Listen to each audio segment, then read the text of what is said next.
ఇంకా ఇంద్రాదేవి అందరూ కూడా హాల్లో కూర్చొని ఉంటారు. కూర్చొని ఉండగానే ఇంద్రాదేవి ఏమో అంటూ ఉంటుంది, ఈ రుద్రాణిను దాని కొడుకు రాహులు మాత్రం పెళ్ళికి వచ్చారంటే పంటి కింద రాయిలాగా మనం చేసే ప్రతి పనికి కూడా అడ్డుపడుతూ ఉంటారు, వాళ్ళు రాకుండా ముందు చూసుకోవాలి అనేసి ఇంద్రాదేవి అంటుంది. అనగానే స్వప్న ఏమో అంటుంది, మీరేం బాధపడకండి అమ్మమ్మ, వాళ్ళు పెళ్ళికి రాకుండా చూసుకునే బాధ్యత నాది, వాళ్ళు ఎలాగైనా పెళ్ళికి రాకుండా నేను చూసుకుంటాను అనేసి చెప్తుంది. చెప్పగానే అపర్ణ ఏమో అంటుంది, ఏంటి స్వప్న నువ్వు పెళ్ళికి రావడం లేదా అనేసి అడుగుతుంది.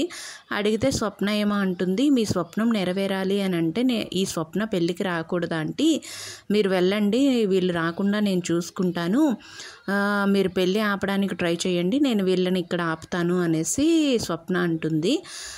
అనగానే ఇంకా ఇంద్రాదేవి ఏమో అంటుంది, సుభాష్ ఎక్కడ, అందరం ఇక్కడే ఉన్నాం కదా, సుభాష్ కనిపించట్లేదు అనేసి ఇంద్రాదేవి అనగానే అపర్ణ ఏమో అంటుంది, అతనికి తెల్లవారికే ఆఫీస్ నుండి ఫోన్ వచ్చింది అత్తయ్య, ఏదో ఇంపార్టెంట్ పని ఉందనేసి తొందరగా వెళ్ళిపోయారు అది నేను చెప్పడం మర్చిపోయాను అనేసి అపర్ణ అంటుంది. అనగానే ఇంకా నా మనవరాలు కావ్య ఎక్కడుంది అనేసి ఇంద్రాదేవి అంటుంది. అనగానే కావ్య ఏమో స్టెప్స్ దిగుతూ వస్తుందన్నమాట. అందరూ కూడా తనని చూసి షాక్ అవుతారు, ఏంటి ఇలా రెడీ అయింది ఇంత అందంగా అనేసి. అయితే వాళ్ళు అడుగుతూ ఉంటారనమాట.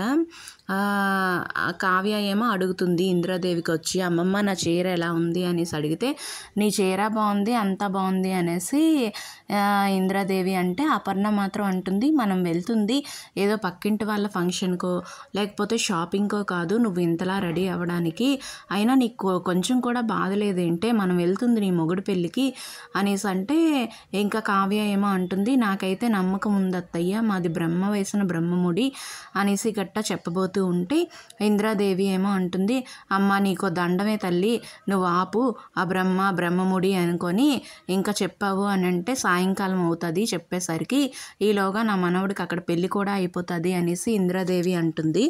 అనగానే ఇంకా వీళ్ళందరూ కూడా వెళ్ళిపోతారన్నమాట. పదండి వెళ్దాము అనేసి. ఇంకా ఇక్కడ రుద్రాణి ఏమో రాహుల్కి ఏమో అడుగుతుంది, ఏంట్రా నువ్వు ఇంకా రెడీ అవ్వలేదు, మనం వెళ్ళి ఆ పెళ్ళి కనుక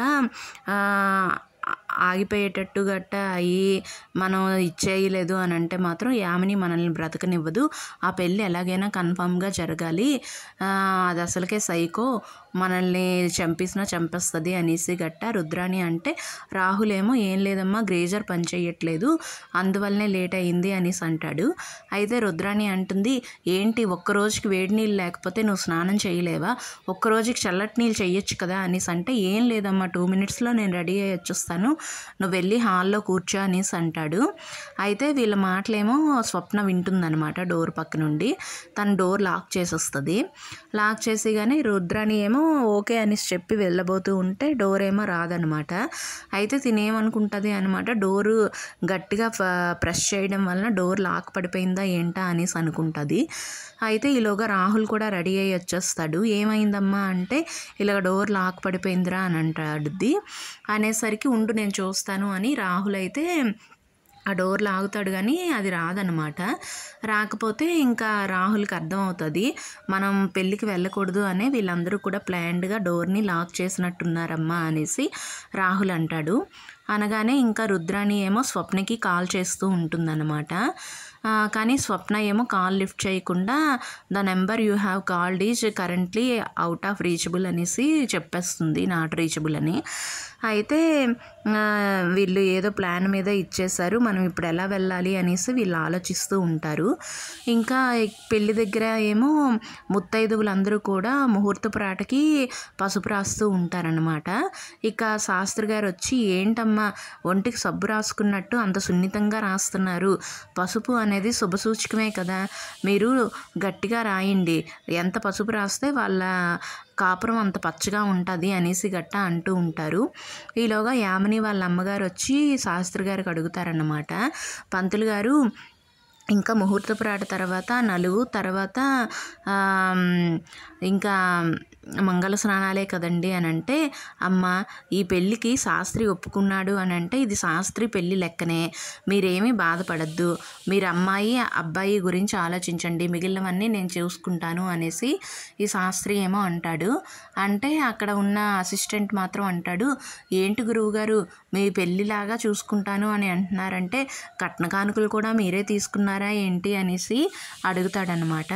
అడిగితే వీడేమో ఇంకా అంటాడు, నీకు పంచాంగం కూడా చదవడం రాదు కానీ పంచలు మాత్రం నువ్వు బాగానే వేస్తున్నావురా అనేసి అంటాడు. వెళ్ళి ఇంకా మంగళ స్నానాల పనులు చూడు అనేసి అంటే ఓకే గురువుగారు అనేసి చెప్పేసి అతను వెళ్ళిపోతాడనమాట. వెళ్ళిపోగానే ఇంకా రాజేమో అనుకుంటూ ఉంటాడు, కళావతి గారికి ఈ విషయం ఎలాగైనా చెప్పాలి, లేకపోతే తర్వాత తెలిసిందంటే మాత్రం తను నా గురించి తప్పుగా అనుకుంటారు, ఇంకా లైఫ్ లాంగ్ నేను గిల్టీగా ఫీల్ అవ్వాలి అనేసి రాజు అనుకుంటూ ఉంటాడు. అనుకుంటూ ఉంటే ఇలా వస్తూ ఉంటాడనమాట. వచ్చేసరికి యామిని ఏమో అడుగుతుంది, ఏంటి బావా మనకి ఇంకా పసుపుకి నలుగు పెట్టడానికి గట్ట 1 అవరే ఉంది, నువ్వు ఇంకా రెడీ అవ్వకుండా ఇలా ఉన్నావేంటి అనేసి అడుగుతూ ఉంటుంది యామిని. యామిని అడిగితే ఏం లేదు యామిని, నాకు చిన్న పని ఉంది, నేను చూసుకొని వచ్చేస్తాను అనేసి రాజు అంటాడు. అనేసి ఉంటూ ఉండగా ఈలోగా కావ్య వాళ్ళైతే వచ్చేస్తారనమాట. వీళ్ళందరినీ చూసి రాజు ఒక్కసారిగా షాక్ అయిపోతాడు, వీళ్ళేంటి వచ్చారు అనేసి, వీళ్ళకి ఎలా తెలుసు అని అనుకుంటూ ఉంటే అయితే ఈ యామినిను వాళ్ళ అమ్మగారు అంటూ ఉంటారు, మేమే నిన్న వెళ్ళి పిలిచాం అల్లుడు గారు, కళావతి గారికి వాళ్ళ ఫ్యామిలీకి రమ్మనమనేసి బొట్టు పెట్టి మరీ పిలిచాము, అందుకే వాళ్ళందరూ కూడా వచ్చారు అనేసి అంటూ ఉంటారు. అయితే రాజేమో అనుకుంటాడు, ఈ విషయం కళావతి గారికి ముందే తెలిసే నాతో రాత్రి కరెక్ట్గా మాట్లాడలేదన్నమాట అనేసి రాజు అయితే అనుకుంటూ ఉంటాడు. అయితే మళ్ళీ అంటాడనమాట వీళ్ళతోని, ఎందుకు పిలిచారు వాళ్ళని, ఎందుకు పిలిచారు అనేసి గట్టా అడుగుతూ ఉంటే యామిని ఏమో అంటూ ఉంటుంది, కళావతి నీ బెస్ట్ ఫ్రెండ్ కదా బావా, తను రాకుండా పెళ్ళికి ఎలా అవుతుంది, అందుకనేసి పిలిచాము వెళ్ళి అనేసి అంటే ఈలోగా వీళ్ళందరూ వచ్చారా అంటే వచ్చాము అనేసి అంటూ ఉంటారు. యామిని ఏమో అంటూ ఉంటుంది, థ్యాంక్ యూ కళావతి గారు మీరందరూ కూడా వచ్చారు అనేసి అంటే కావ్య ఏమో అంటుంది, ఈ పెళ్ళి నీకు నాకు ఎంత ఇంపార్టెంటో మన ఇద్దరికి మాత్రమే తెలుసు, మిగిలిన వాళ్ళకి తెలియదు కదా, అందుకే వచ్చాము అనేసి కావ్య అంటుంది. అయితే అపర్ణ ఇంద్రాదేవి మాత్రం అపర్ణ ఏమో రాజ్కి అంటూ ఉంటుంది, ఏంటి రామ్ నిన్న మీకు అన్నిసార్లు మేము కాల్ చేసాము కానీ అట్లీస్ట్ ఒక్కసారి కూడా నువ్వు మాతో చెప్పలేదు ఈ విషయము అనేసి అపర్ణ అంటుంది. అయితే రామ్ ఏమో కామ్గా ఊరుకుంటాడనమాట. అయితే యామిని ఏమో అంటుంది, మా పెళ్ళి పనులు మొత్తం కూడా మీరే చూసుకోవాలి, మీరే దగ్గరుండి మా పెళ్ళి మొత్తం కూడా చెయ్యాలి అనేసి గట్ట యామిని అంటూ ఉంటుంది. అయితే కావ్య ఏమో అంటుంది, ఓకే మేమే చేస్తాము అంతా కూడా అనేసి కూడా అంటూ ఉంటుంది. అయితే యామిని ఏమో కళావతిని తీసుకొని వెళ్ళిపోతూ ఉంటుంది అనమాట. సో అందరూ కూడా వెళ్ళిపోతారు. కానీ అపర్ణ ఇంద్రాదేవి మాత్రం రాముని పట్టుకొని అడుగుతూ ఉంటారనమాట, నువ్వెంతో మంచివాడివి అనేసి అనుకున్నాము, మా అమ్మాయిని ఇష్టపడుతున్నావు అనేసి చెప్పావు, పెళ్లి చేసుకుంటాను అని అంటే మా అమ్మాయిని కూడా మేము కాదనేసి నీకే సపోర్ట్ చేశాము, కానీ నువ్వు ఇలా చేస్తావని అనుకోలేదు, అట్లీస్ట్ మాకు ఒక్క మాట కూడా చెప్పలేదు యామినిని పెళ్లి చేసుకోబోతున్నట్టు కూడా అనేసి అంటూ ఉంటారు. అనేసి అంటే ఈ రాజు ఏమో అంటాడు, నేనేమీ కావాలని చేసుకోవడం లేదు, యామిని ఏమో సూసైడ్ అటెంప్ట్ చేయబోయింది అందుకనేసి చేసుకుంటున్నాను అనేసి అంటాడు. వాళ్ళు చిన్నప్పటి నుండి వాళ్ళ పేరెంట్స్ నన్ను చూసుకున్నారు, నాకు ఏ ప్రాబ్లం కూడా రానివ్వకుండా చూసుకున్నారు అనేసి గట్టా అంటూ ఉంటే ఇంద్రాదేవి ఏమో అనుకుంటుంటుంది, నిన్ను వాళ్ళ ఫ్యామిలీ అంతా కూడా మోసం చేస్తున్నారా, అసలు వాళ్ళు నీ ఫ్యామిలీయే కాదు, కానీ ఈ విషయం మేము కూడా చెప్పలేము అనేసి ఇంద్రాదేవి అనుకుంటూ ఉంటుంది.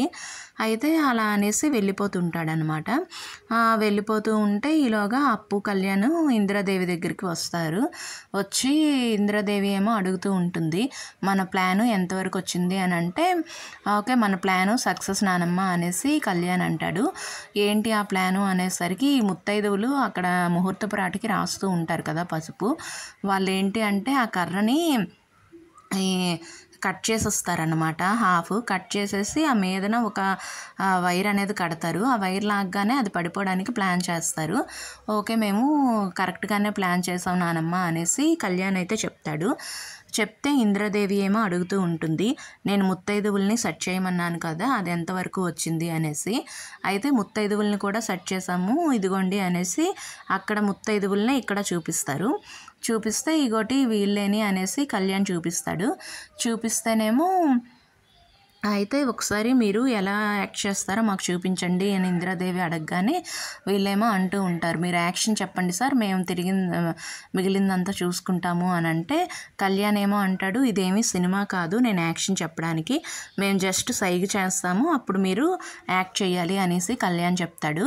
చెప్తేనేమో వాళ్ళేమో అంటూ ఉంటారనమాట, అమ్మమ్మమ్మో అపచారం, ఈ పెళ్ళి ఆపండి, ఈ పెళ్ళి జరగకూడదు అనేసి గట్టా అంటూ ఉంటే ముగ్గురు ఒకేసారి అంటారు. అది చూసిన ఇంద్రాదేవి, వామ్మో ఈ వీళ్ళతో పెట్టుకుంటే ఇంకా పెళ్ళి ఆగినట్టే, ఆ శ్రీరామచంద్రుడే ఈ పెళ్ళి ఆపాలి, నా చిన్నతనంలో పద్యాలు చెప్పినట్టుగా చెప్తున్నారు వీళ్ళు అనేసి ఇంద్రాదేవి ఏమో అంటుంది.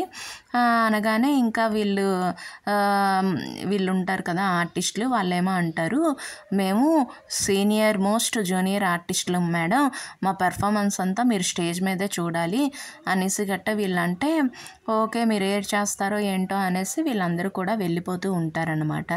వెళ్ళిపోతూ ఉంటే ఇంకా నెక్స్ట్ అప్కమింగ్ ఎపిసోడ్లోన ఈ కావ్య ఏమో అడుగుతూ ఉంటుంది రాజ్కి, మీరు ఎందుకండి ఈ పెళ్లి చేసుకుంటున్నారు అనేసి గట్ట అడిగితే, ఇలాగా సూసైడ్ అటెంప్ట్ చేయబోయిందండి, నన్ను బెదిరించింది, పెళ్లి చేసుకోకపోతే చనిపోతాను అనేసి, అందుకే చేసుకుంటున్నాను అనేసి రాజ్ అంటాడు.